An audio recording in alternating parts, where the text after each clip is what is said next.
Assalamualaikum warahmatullahi wabarakatuh. Perkenalkan, nama saya Tegar Rahmat, NIM 21612107, berasal dari kelas manajemen sore 1. Video ini saya buat untuk tugas ujian akhir semester, pengantar bisnis, kewirausahaan, dan peranan bagi pengembangan usaha. Oke, kita langsung saja ke materi.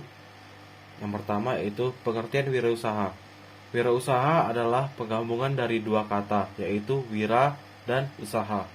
Wira artinya pejuang, pahlawan, berbudi luhur, manusia unggul, berwatak agung, dan gagah berani. Sedangkan usaha merupakan perbuatan atau amalan perbuatan sesuatu dan pekerja. Jika diartikan secara harfiah, maka makna dari wirausaha adalah orang yang membuat suatu produk, menentukan cara produksi, menyusun operasi untuk mengadakan produksi baru hingga mengatur permodalan serta pemasarannya. Secara sederhana, pengertian atau definisi wirausaha adalah suatu proses melakukan identifikasi, mengembangkan, dan membawa visi ke dalam kehidupan yang berujung dengan dibentuknya sebuah usaha.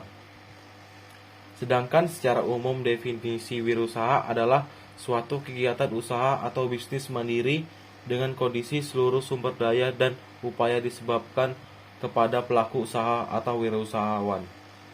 Dalam mengenali produk baru, menentukan konsep dan proses produksi, menyusun strategi hingga memasarkan serta mengatur permodalannya, tujuan adalah kegiatan ini untuk menghasilkan sesuatu yang bernilai lebih baik dibandingkan saat sebelum diolah. Oke, selanjutnya ciri-ciri seorang wirausahaan adalah percaya diri, berorientasikan tugas dan hasil, pengambil resiko, kepemimpinan, keorisinilian, berorientasi ke masa depan, jujur dan tekun. Oke, karakteristik kewirausahaan terbagi menjadi dua, yaitu kualitas dasar kewirausahaan yang meliputi kualitas daya berpikir dan daya fisik, berpikir kreatif, berpikir inovatif, berpikir orisinil, berpikir sistem, terampil, mengambil keputusan, dan selalu berpikir positif. Kualitas instrumental kewirausahaan yaitu penguasaan lintas disiplin ilmu, harus memahami bidang lain seperti matematika, ekonomi, manajemen, dan lain-lain. Dan selanjutnya, ruang lingkup kewirausahaan. Lapangan agraris, lapangan perikanan, lapangan peternakan, lapangan perindustrian dan kerajinan, lapangan pertambangan dan energi, lapangan perdagangan, dan yang terakhir, lapangan pemberian jasa. Dan dalam tahapan pengembangan usaha memiliki beberapa cara, antara lain mengetahui apa masalah dalam usahanya sebelum mengembangkan usaha, menambah dana usaha agar berjalan baik, menambah produk untuk perbanyakan, dan yang terakhir memperbesar atau memperlebar perdagangan.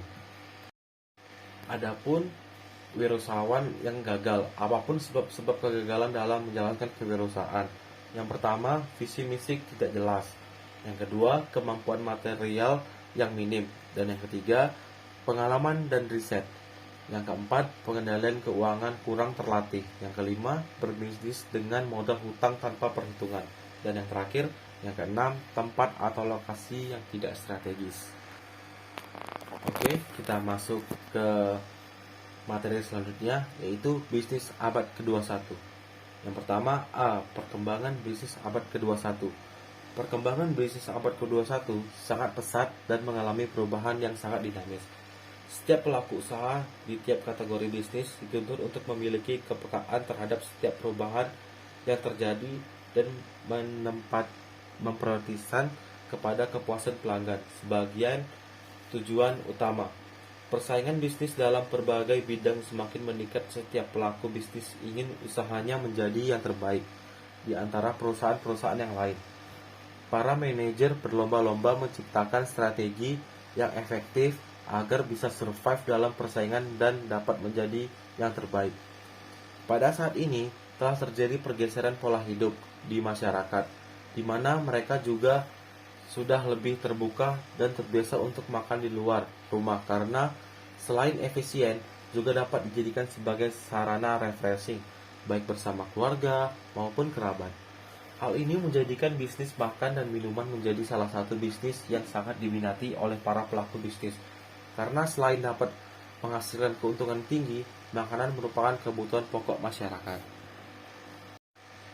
Yang selanjutnya, B. Era globalisasi dalam persaingan bisnis abad ke-21. Era globalisasi di abad ke-21 ini, persaingan bisnis antar perusahaan semakin ketat, baik di pasar domestik maupun internasional. Perusahaan yang ingin berkembang dan mendapatkan keunggulan kompetitif harus mampu memberikan produk berupa barang atau jasa yang berkualitas dengan harga yang murah, penyerahan cepat, dan memberikan pelayanan yang baik kepada konsumennya dibanding dengan kompetitornya. Untuk memenuhi kepuasan konsumen pada industri jasa, kualitas pelayanan sangat penting bagi perusahaan untuk dikelola dengan baik. Kualitas pelayanan merupakan tingkat keunggulan yang diharapkan dan pengendalian atas tingkat keunggulan untuk memenuhi keinginan konsumen. C. Cara berinovasi bisnis di abad 21. Lakukan upgrade produk. Kini zaman sudah mengalami perubahan yang begitu kompleks untuk dijadikan dari waktu ke waktu. Tentunya upgrade produk juga menjadi salah satu cara asyik untuk menerapkan inovasi yang dimiliki di dalam bisnis. Kamu bisa memulai bisnis dalam menjalankan sesuatu dengan kebutuhan masyarakat yang modern seperti saat ini, sehingga kemudian kamu bisa mendapatkan keuntungan tersendiri dari bisnis yang dijalankan dengan menciptakan sebuah nilai, meningkatnya dan menjadinya solusi akan membuat produk kamu dapat bersaing sesuai dengan perkembangan zaman. Dan buatlah titik temu. Kebutuhan menjadi sebuah masalah yang utama dan harus segera diselesaikan oleh setiap orang di dalam kehidupan yang dijalankannya. Masalah ini tentunya menjadi awal mula untuk menumbuhkan inovasi yang kreatif di abad ke-21. Saat kamu bisa memahami dan menelaah permasalahan dari setiap orang, maka akan ditemukan titik temu yang bisa dijadikan sebagai peluang. Di dunia digital yang kini perkembangannya terus mengalami peningkatan, tentunya kamu bisa lebih mudah untuk menjalankan bisnis yang kreatif. Dengan begitu, maka kamu akan mendapatkan sukses yang berkah dan membuatmu bisa menikmati hasil dari usaha yang dijalankan. Dan terakhir, meringankan beban dan juga tanggung jawab. Kebanyakan orang saat ini seringkali memilih lebih dari satu pekerjaan dengan pemikiran untuk bisa memenuhi tanggung jawab keuangan. Tentunya untuk bisa menjalankan lebih dari satu pekerjaan menjadi sebuah hal yang sulit untuk menjalankan tugas dalam keluarga. Untuk hal itu, tentunya kamu perlu menyingkirkan semua blok-blok yang mampu menghalangi pemikiran kreatif untuk bisa muncul.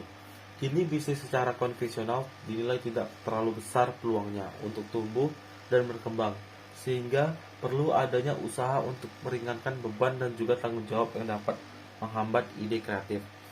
Selalu menentukan prioritas dan fokus pada apa yang butuhkan, bukan yang diinginkan, sehingga energi kita terkuras untuk sesuatu yang tidak terlalu berdampak pada pencapaian kita. Oke, sekian materi dari saya, Tegar Ahmad, NIM 2121612107. Saya ucapkan terima kasih. Assalamualaikum warahmatullahi wabarakatuh.